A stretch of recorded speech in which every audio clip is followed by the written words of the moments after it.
ang ginawa pong banta ng Vice Presidente ay tinatrato na namin hindi banta kundi isang plano para po sa pagpatay sa ating Pangulo. And that is a threat to the President which we consider also na threat po sa ating national security. Sa ikawalong araw ng paglilitis ni Vice President Sara Duterte, agad iprinisinta ng prosecution si Attorney Melvin Matibag. Agad din binigyan diin ni Matibag ang ginawang Special Task Force at kung gaano ito kahalaga sa mga naging banta ng bise. Tayo po ay nagtatag ng tinatawag ko ni Special Task Force po sa pamamagitan ng pag-create po ng isang administrative order kung saan bumalangkas po tayo ng mga miyembro ng aming pong opisina para sila po ang magtuloy ng investigasyon na ito at mag-monitor po ng mga kailangang gawin. Ang malinaw na banta at planong pagpatay po sa ating Pangulo na para sa amin po sa law enforcement, ito ay nag-transcend na sa banta po sa ating national security sapagkat anuman pong banta sa ating Pangulo ay banta sa seguridad ng ating bansa sapagkat ito'y magdudulot ng kaguluhan, ng ligalig at destabilisasyon po sa ating pong gobyerno at sa ating pong bansa. Ayon pa kay Matibag, isa sa tinitignan ang naging banta ni Mayor Baste Duterte. Sasalita ang mayor ng Davao City na si Mayor Sebastian Baste Duterte na sinabi niya na isang ulo lang naman ang kailangan namin at yan ay ang ulo ni Bongbong Marcos. Yan po ay aming isinama sa aming factor upang buuin po itong ating Administrative Order number 11. Isang ulo lang naman ang kailangan namin, ang ulo ni Bongbong Marcos! Kapansin-pansin po na makikita natin na nanggagaling sa isang pamilya ang pagbabanta sa ating Pangulo at parehas na nag-refer sa ulo ng Pangulo. Kung kaya naman, iniisip po ba namin kung meron bang kasabwat o may sabwatan sa pangyayaring ito sapagkat gaya po ng aking binanggit na noong November 23, binanggit po ng ating Vice Presidente na meron na siyang kinausap para pumatay sa ating Pangulo at pumayag siya. Kaya ito po ang amin pong tinututukan sa task force na amin pong itinatag. Binigyan din ni Matibag ang epekto ng pagbabanta sa national security. That the threat is serious, active, and continuing doon po sa banta sa ating Presidente.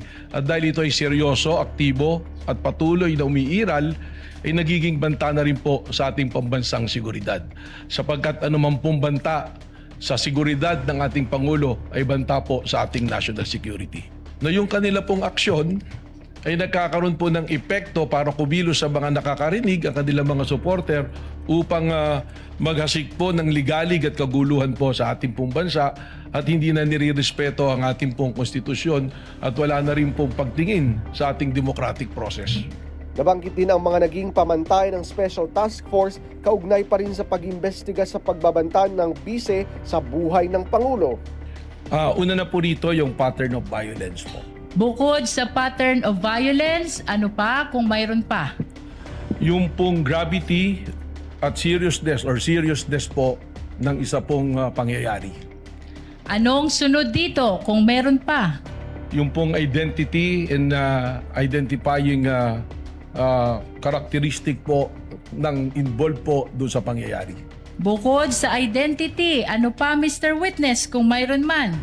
Ang isa po rito ay yung kakayanan po at kapasidad po ng nabanggit po na subject. At bukod sa apat na iyong nabanggit, ano pa ang inyong ginamit na batayan kaugnay ng investigasyon na ito? Yung pong tinatawag na motive o motibo at intent po ng personality po. Kaugnay pa sa pattern of violence ng bise, Na ang Vice Presidente mismo ay kasama doon sa Oplan Tokhang, isa sa mga arkitekto ng Oplan Tokhang. At dito rin po niya sinabi na instead na barilin at patayin para hindi nalalaman ng media, ay kidnapin na lamang yung mga subject po, mga shabu users o kaya yung pong ibang gumagawa ng krimen o nagtitinda ng droga at ibaw na lang po sa isang quarry. Na kung saan natagpuan po later nitong Laod Quarry na mayroon pong mga biktima ng extrajudicial killings. nang tanungin naman ni Senator Judge Tulfo si Matibag kaugnay pa rin ng pagbabanta ni Mayor Baste Duterte, Itrinato po namin ito na isang threat sa isang banta sa ating Pangulo that transcends also to a threat to our national security. So is it the same as saying may patong sa ulo ang isang tao,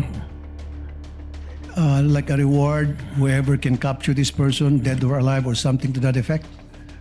It could be that way or it could be in many ways, pero ang sa amin po, ang namin naging interpretasyon nga dyan, isinama po namin ito sa maraming banta sa seguridad ng ating Pangulo.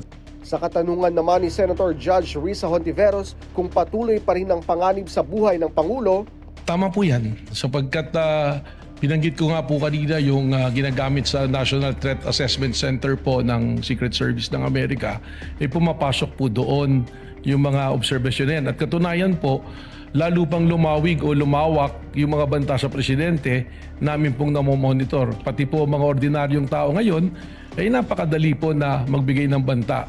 bukas inaasahang babalik pa si Matibag para sa cross-examination ng defense at posibleng redirect ng prosecution.